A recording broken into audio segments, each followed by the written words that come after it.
అదే నాకు మన ప్రార్థన పెట్టారు మీటింగ్లు, అప్పుడు పెద్ద సెగ్గొడ్డ వచ్చింది బాబు. సీవు రక్తం అందరు కారింది బాబు, ఎక్కడ కాదు.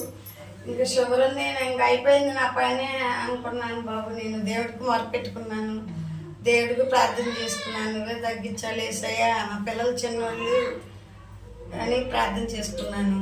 ఇంకా ఇల్లు మా సొంత లక్షణారా, మా మాయగారు కూడా ఇచ్చారు డబ్బులు, ఊళ్ళో కూడా అప్పు తీసుకొచ్చారు. అలా అలా పూజ చేసాను. అదే బాబు మొన్న నాకు జనవరి పండగకి పూలమ్మే బాబు. అప్పటి నుంచి జ్వరం వచ్చిందమ్మ. నాకు జ్వరం తగ్గలేదు అసలు. షుగర్ 400 అయిపోయింది. ఇన్ఫెక్షన్ ఉందన్నారు ఒంట్లోని. అక్కడ తీసుకెళ్తే పాత గవర్నమెంట్ హాస్పిటల్ తీసుకెళ్తే చేర్చుకొని అన్నారు. అంటే నేను ఒంటిదాన్ని, తల్లి లేదు, తండ్రి కూడా పట్టించుకోవట్లేదు, తమ్ముళ్ళు 2 ఉన్నారు, వాళ్ళు ఎవరు పట్టించుకోవట్లేదు అయ్యా అంటే అక్కడ 2 లక్షలు అడిగారమ్మ నాకు పూర్తి అవటానికి. 2 లక్షలు అడిగితే మా దగ్గర ఏముందండి, ఇంటికి పెట్టాము, అప్పులు అయ్యాము అని ఇంకా గవర్నమెంట్ హాస్పిటల్కి వెళ్ళామమ్మ. అక్కడ ఉన్నాను 5 రోజులు. బాగానే చూశారు, ఇంజక్షన్లు అన్ని మందులు ఇచ్చారు. ఇన్ఫెక్షన్ తగ్గడానికి షుగర్ ఎక్కువ ఉంది, జ్వరం కూడా బాగా చూశారు. జ్వరం తగ్గింది. జ్వరం నాకు బాగాలేదు. మా ఆయన గారు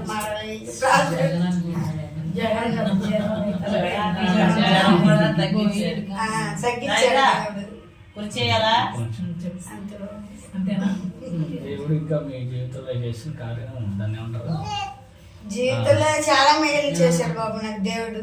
నాకు బిడ్డలు లేకపోతే బిడ్డల్ని ఇచ్చారు. దేవుడా బైబిల్లో ఉంది, ఫలించలేని చెట్టు నరికివేయాలని. నాకు ఫలించిన అందరికి బిడ్డలు ఉన్నారు, నాకు ఒక్క బిడ్డలన్నా నిలబెట్టు దేవుడా అంటే బాబు నాకు ఒక బిడ్డని పాపని దేవుడు ఇచ్చాడు. మరి బాబును ఏమైనా బాబు నాకు కూడా బాగోపోతే బాయ్ గారు వచ్చి ప్రార్థన చేశారు హాస్పిటల్ దగ్గర. మా పెద్దవాడు వరుస గారు, మా అత్తయ్య గారు అందరూ బాగానే ప్రార్థన చేశారు.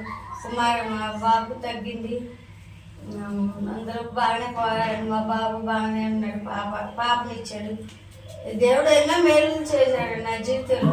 నన్ను సరిపోయిందాన్ని లేవనెత్తాడు. ఎన్నోసార్లు బాగోపోతే నాకు సొంత వచ్చాడు. మా అమ్మ వాళ్ళ ఇంట్లో పెళ్లి కాకముందు 15 ఏళ్ళకి పెళ్ళి అయింది. అప్పుడు ఏమేమి పూజలు ఏం చేయలేదండి మేము. ఇక్కడికి వచ్చాక మా అత్తయ్య గారు దేవుడిని నమ్ముకొని, నేను దేవుడిని నమ్ముకున్నా. సంఘ బిడ్డలు అందరికీ వందనాలు. నేను కూడా నాయన ఉపాసం ఉండలేకపోతున్నాను షుగర్ వల్ల.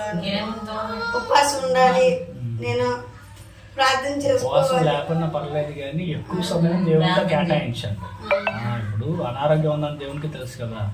మీకు ఆరోగ్యం బాగుండి చేయకపోతే బాధపడాలి, కానీ ఆరోగ్యం బాగోకపోతే దేవుడు కూడా దాని గురించి ఏమనుకోడు. కానీ ఆయన కావాల్సిన కూడా నేను ఒక్కదాన్ని ప్రార్థన చేసుకున్నానండి. మరి రాత్రిపూట పిల్లలు ఒక్కలే ఉంటారని ఆయన మందులు అయితే తెచ్చిచ్చి, అన్నం తెచ్చిచ్చి మళ్ళీ ఇక్కడ పిల్లల దగ్గరికి పంపించుకున్నాను. వత్త నా దగ్గర వద్దా అంటే వాళ్ళు అనేవాళ్ళు, అమ్మ నీదేదైనా అవసరం వస్తుంది, ఒక్కళ్ళన్నా హాస్పిటల్ దగ్గర ఉండాలంటే ఎవరూ లేరండి.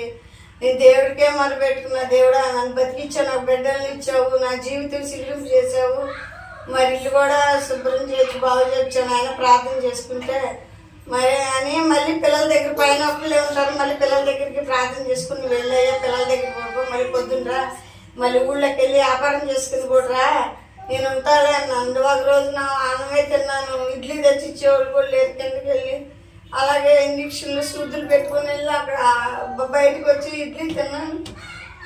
అసలు మొన్న ఎంతో నీరసంగా ఇక్కడికి వచ్చినా జ్వరం తగ్గలేదు. ఇంకా అక్కడిక్కడ ఇంజక్షన్లు చేయించుకున్నామ్మా.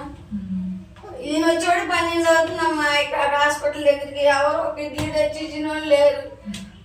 దేవుడా అలాగే అన్నాను, పిల్లల దగ్గర ఉండాలని ఇంటికి పంపించేసేదాన్ని. వాళ్ళు ఏమైనా పంపడమ్మా, మీరు ఉండాలమ్మా, ఎవరికి అర్జెంట్ అయితే ఏంటమ్మా అని దేవుడే కాపాడాడు. ఇల్లు శుభ్రం చేయించాడు దేవుడు.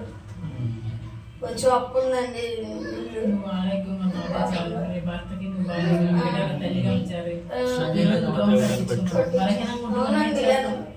పట్టించుకొని దేవుడికి మొదలు పెట్టుకొని డబ్బులు చాలిపోయినా తెచ్చి ఆయన చాలా డబ్బులు నమ్మండి. నమ్మ 2,70,000 అయింది. దేవుడు ఇస్తాడు. భర్త మంచివాడు, నీకేం పర్వాలేదు ఏమా? అతికి మా మాయగారు 50 చదివారు, మా ₹1,00,000 బయట ₹1,00,000 అప్పు.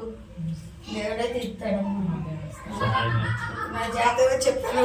అంతే, ఇంకేం దేవుడు చేసిన దాన్ని బట్టి. అసలు చక్కెర తెచ్చినప్పుడు సీము రక్తం కారిపోయిన కూర్చొని ఇంటి బాగు చెప్పి పని చేయని బాబీనే పని ఇంటికి వచ్చేవాడు. సీము రక్తం ఇంటి చక్కెర తెచ్చింది బాబు. ఎవరెక్కువయ్యో ఏమో సీము రక్తం కారిపోయింది కాదు. ఆయన పని చేస్తే కారిపోతుంది రక్తం, సీము కారిపోతున్నాను. దేవుడా నువ్వే కాపాడాలయ్యా, నా జీవితం నాకు మనసులో నాకు అయిపోయింది నా పని అనిపించింది బాబు నాకు. మరి ఇక్కడ ప్రార్థన పెట్టారు కోటాలు. అప్పుడు సీము రక్తం కారిపోయింది. దేవుడా నువ్వే నన్ను తగ్గించాలయ్యా, నాకు ఎవరు లేరు, నువ్వు తప్ప నాకు ఎవరు లేరు ప్రభు అనుకున్నాను. కన్నా కూడా ప్రార్థన చేస్తాం అందరం కలిసి. మా అందరూ ప్రార్థన చేయమని గారు, లక్ష్మి గారు